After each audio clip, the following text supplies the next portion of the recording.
Good morning. I'm proud to call myself a Christian Zionist. And I know that most of you call yourself a Zionist or you wouldn't be here. And there are a number of well-known Christian Zionists, and you know many of their names. Michelle Bachmann is well known. Pastor John Hagee, who started Christians United for Israel, are well known. But I personally believe that the best known Christian Zionist right now, even though he may not call himself that, is Donald Trump.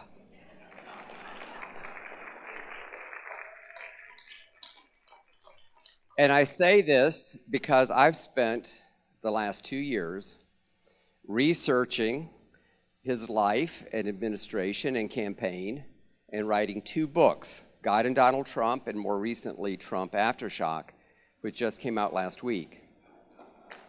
And I'm not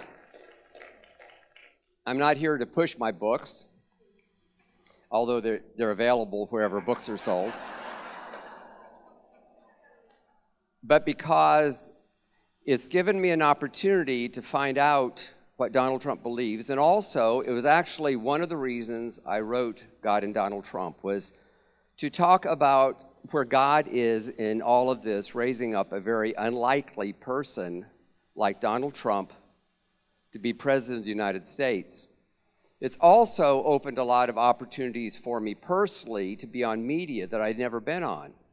So, for example, when I was on with CNN, they wanted to know why conservative Christians, evangelicals who believe in the Bible and morality, could support someone as imperfect as Donald Trump. And I told them that God always uses imperfect people. You can just look at the Bible. Look at Abraham or David. They were not perfect, and God used them.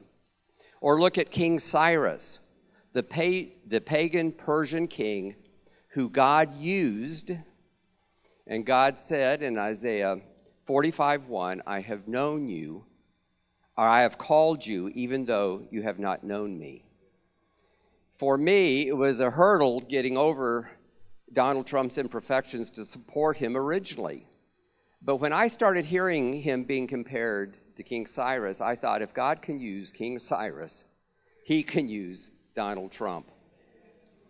Now, I had the opportunity to interview Donald Trump during the campaign.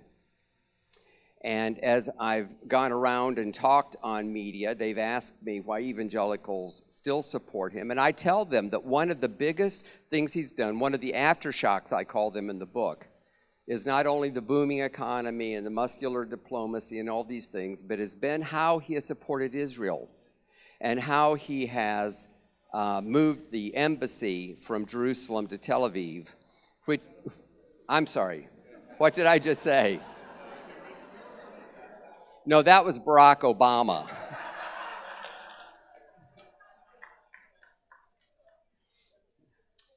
He moved the embassy from Tel Aviv to Jerusalem, which I believe is one of the most important things he did, and I actually believe that God raised him up to do so. And I'm going to read you just 2 paragraphs. It's the actual interview, a transcript of the interview I did with him during the campaign. I only had a short interview with him, and this is one of the questions I asked him. Mr. Trump, you said that you supported Israel's claim that Jerusalem is the capital. Many evangelicals are very strong supporters of Israel.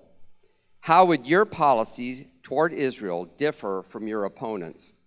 And he answered this way. Well, for one thing, I support Israel. I don't think Obama supports Israel. I think he's the worst thing to ever happen to Israel.